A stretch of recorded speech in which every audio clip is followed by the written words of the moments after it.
Bobby Brown revealed his 30-year secret in his final 2023 interview. Whitney Houston's addiction was much worse than Bobby had ever admitted. Whitney spent so much time in that bathroom that sometimes I'd wait outside the door, Bobby says. I could hear Whitney singing to herself through the door, crying, sometimes even screaming. According to Bobby, Whitney would look in the bathroom mirror and say, "You're not Whitney Houston." And when Bobby heard those words, his heart would break. But Bobby Brown's biggest regret was leaving Whitney alone in that bathroom. Could Bobby have really saved Whitney? Before I tell you this story, if you want to learn the darkest secrets of the music world, don't forget to subscribe to our channel. Because Whitney's bathroom reality hid so much more than just an addiction story. 1993. Atlanta home, the first signs.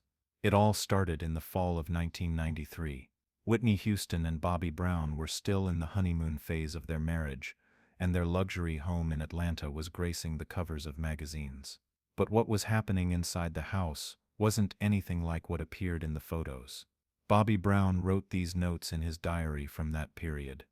Whitney locks the bathroom door in the mornings and stays inside for hours. When I ask her what she's doing, she just says I'm relaxing. Back then, Bobby considered this behavior normal.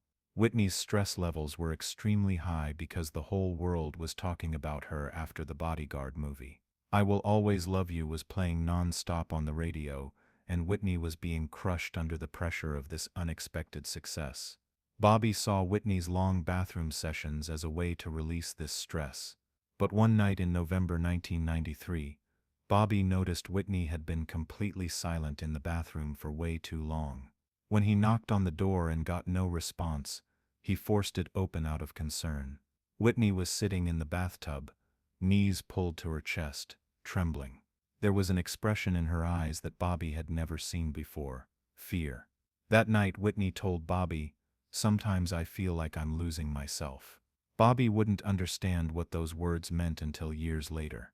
1994, first crack experience. Whitney's introduction to crack actually happened before Bobby Brown. But Bobby didn't know this at the time. In the summer of 1994, Whitney's close friend Robin Crawford pulled Bobby aside to express her concerns about Whitney. According to Crawford, Whitney's behavior had changed and she was constantly paranoid. Crawford asked Bobby, "Do you know what Whitney's doing in that bathroom?" But Bobby didn't know the answer. The truth came out in August of that year. Bobby came home early one night and noticed a strange smell coming from the bathroom. When he opened the door, he found Whitney sitting on the floor. Next to her was a glass pipe and white powder. When Whitney saw Bobby, she jumped up in panic and said, "This isn't what it looks like." But Bobby knew exactly what he was dealing with. Whitney was smoking crack. That night there was a violent argument between Bobby and Whitney. Bobby yelled at Whitney, "You're Whitney Houston. Do you know what this means?" But Whitney's response surprised Bobby. "That's exactly why I'm doing this, Bobby. I'm tired of being Whitney Houston." These were the most painful words Bobby had ever heard in his life, because he realized how much pain the woman he loved was in. 1995 to 1997. Addiction spiraling out of control. Whitney's crack addiction quickly spiraled out of control. What started as once or twice a month in the beginning became several times a week in 1995, and by 1996 it was almost daily. Bobby watched this process helplessly because he didn't know what to do to stop Whitney. Whitney had basically turned the bathroom into a laboratory. She kept all the materials needed to use crack in there. Bobby's biggest fear was that Whitney would pass out in the bathroom and he'd think she was dead. This fear became reality in 1996. One night, Bobby noticed Whitney was very quiet in the bathroom, and when he opened the door, he found her motionless on the floor. Whitney's pulse was very weak and her breathing was irregular. Bobby thought about calling an ambulance for the first time that night, but when Whitney woke up, she started begging, "Please, Bobby, don't let anyone know. My career will be over." This incident deeply shook Bobby, but also made him realize something else. Whitney's addiction wasn't just to crack, it was also to that bathroom. Whitney saw that room as her safe space. It was a place where she escaped from the world, where she left the Whitney Houston identity behind. According to Bobby, Whitney became a completely different person when she was in the bathroom, more genuine, more real, but also more fragile. 1998 to 2000. Before the Diane Sawyer interview. Before the famous 2002 Diane Sawyer interview, Whitney's bathroom hours had increased even more. According to Bobby, Whitney was spending 4–5 hours a day in the bathroom during that period. During this time she would use crack, cry, talk to herself, and sometimes sing. Bobby would hear Whitney singing "I Will Always Love You" to herself through the door, but this performance was nothing like Whitney's old powerful voice. Whitney's voice quality had seriously deteriorated during this period. The damage crack was doing to her vocal cords had become visible. When Bobby asked Whitney if she was aware of this, Whitney's response was devastating. "If my voice is going away, let it go, Bobby. Nobody wants to hear the real Whitney anyway." These words pierced Bobby's heart like a dagger because he realized Whitney had completely lost herself. By 2000, Whitney's crack use had increased so much that she would now come out of the bathroom in the middle of the night, go to the kitchen, and eat food from the cabinets uncontrollably. Bobby called this condition crack munchies. When Whitney came down from the crack high, she would have binge-eating episodes, then hate herself for the food she ate. This cycle made Whitney's mental state even worse. 2001 to 2003. The darkest period. Whitney's addiction was at its worst, between 2001 to 2003. According to Bobby, Whitney no longer wanted to come out of the bathroom. Sometimes she would stay there for 8–10 hours straight, and when Bobby knocked on the door, she would yell, "Leave me alone." During this period, Whitney's weight had also dropped dramatically. Whitney, who used to weigh 130 pounds, had dropped to as low as 100 pounds during this period. One of Bobby's most horrific memories is from 2002. That night there was no sound coming from the bathroom at all, and Bobby opened the door out of concern. Whitney was standing in front of the mirror, talking to her own reflection. But she wasn't talking to Whitney Houston. She was talking to the hallucinations crack had created. Whitney was saying to her reflection in the mirror, "You are my biggest enemy." As Bobby watched this scene, he realized Whitney was truly losing her mind. During this period, Bobby had also started using crack. To not leave Whitney alone, he would spend time in the bathroom with her, and they would smoke crack together. Bobby explains this. "If I couldn't save Whitney, at least I would sink with her. I couldn't leave her alone in that darkness." This decision would be the biggest mistake of Bobby's life, because now both of them had become addicted. 2004 to 2006. Whitney's internal monologues. One of the most disturbing details Bobby describes is Whitney's conversations with herself in the bathroom. Whitney would stand in front of the mirror and have dialogues as if she were talking to two different personalities. One voice represented clean Whitney, the other represented addicted Whitney. When Bobby listened to these conversations through the door, he understood how complex Whitney's mental state was. Clean Whitney would usually scold addicted Whitney, saying, "You were the voice once. Look what you've become now." Addicted Whitney would defend herself, responding, "I can't handle this pressure.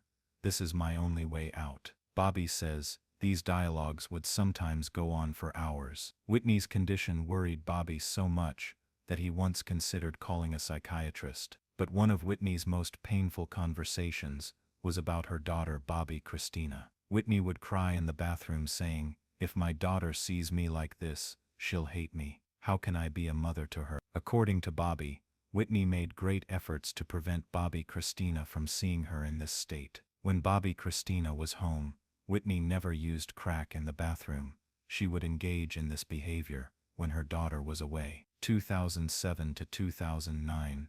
Final years and desperation. Whitney's final years in the bathroom were a complete tragedy. Crack use had become so normalized that Whitney saw it as part of her daily routine. When she woke up in the morning, her first task was to go to the bathroom, a second session in the afternoon, and a third session in the evening. According to Bobby, Whitney was using at least 20–30 grams of crack per day during this period, an amount that could easily be lethal. Whitney's voice quality had completely disappeared during this period. When Bobby heard Whitney trying to sing through the door, His heart ached because the sound coming out wasn't the voice of the old Whitney at all. It was a hoarse, muffled and trembling voice. When Whitney realized this, she would cry more and scream, "God, what have you done to me?" When Bobby and Whitney divorced in 2009, Bobby's biggest fear was that Whitney would now completely lose control. Because Bobby was at least trying to control Whitney, trying to prevent her from going to extremes. But after the divorce,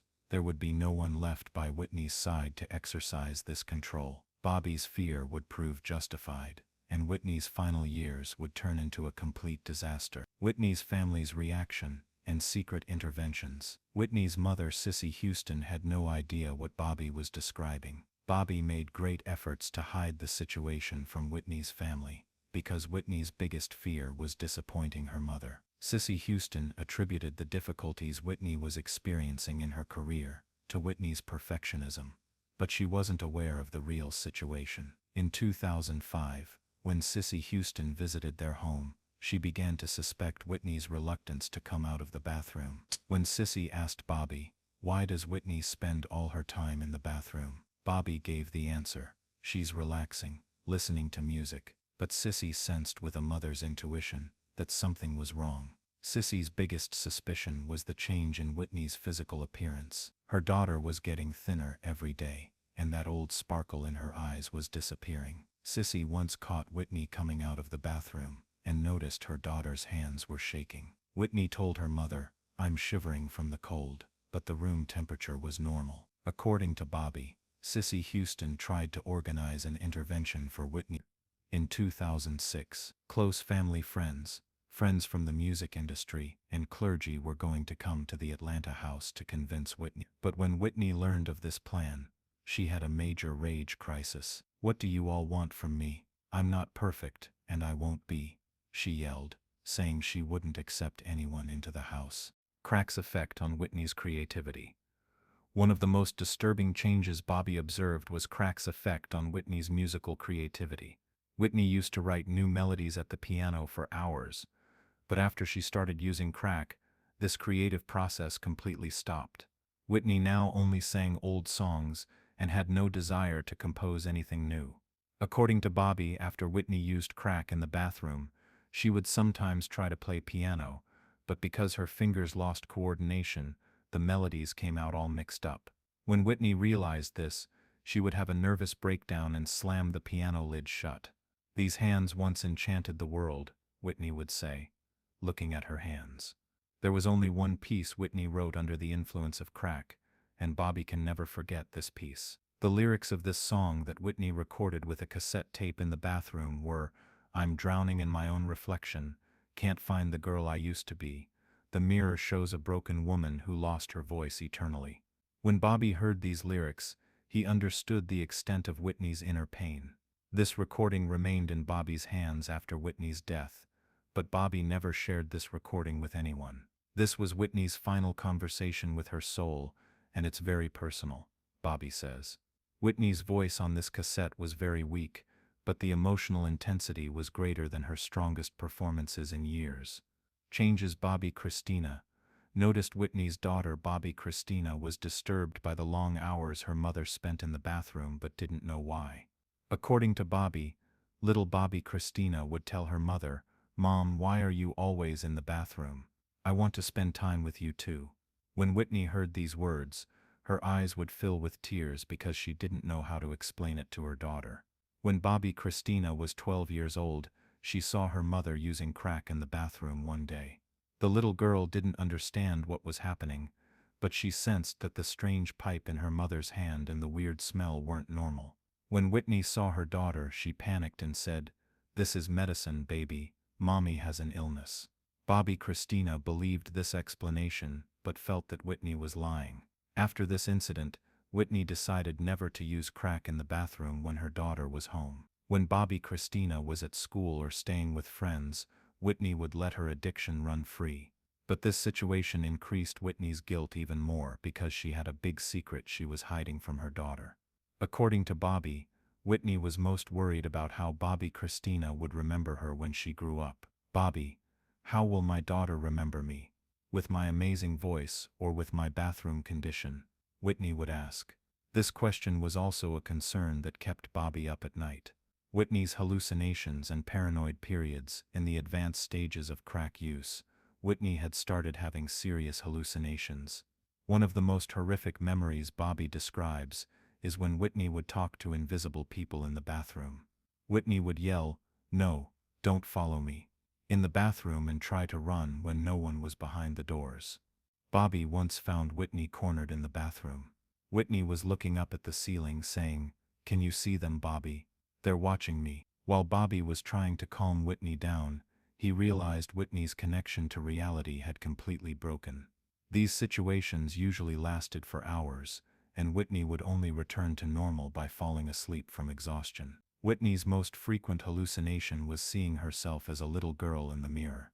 Whitney would stand in front of the mirror saying, "Little Whitney, forgive me, I did bad things to you." When Bobby listened to these conversations, he understood that Whitney blamed herself for losing her childhood innocent state because of crack. During paranoid periods, Whitney believed all the phone lines in the house were being tapped. She would constantly whisper when talking in the bathroom and think someone was listening to her from under the doors.